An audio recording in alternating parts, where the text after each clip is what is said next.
সাধারণ মানুষের পাশে থেকে সাধারণ মানুষকে সাথে রেখে এবং মানুষের জন্যই আমাদের সকল কর্ম পরিকল্পনা এবং আমাদের সকল বাস্তবায়ন হবে।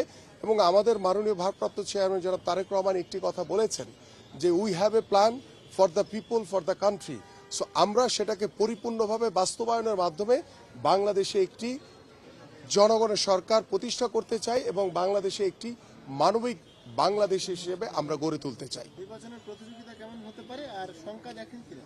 আমরা গণতান্ত্রিক একটি দল এবং গণতন্ত্রের সৌন্দর্য হচ্ছে ভিন্ন মত এবং ভিন্ন মতের মাধ্যমেই এবং সকল রাজনৈতিক দলের অংশগ্রহণের মাধ্যমেই আমরা একটি অবাধ সুষ্ঠু নিরপেক্ষ নির্বাচনের অপেক্ষায় রয়েছি। এবং দেশি বিদেশি বেশ কিছু ষড়যন্ত্র রয়েছে। আমরা দৃঢ়ভাবে বিশ্বাস করি বাংলাদেশের মানুষ এখন অনেক সচেতন।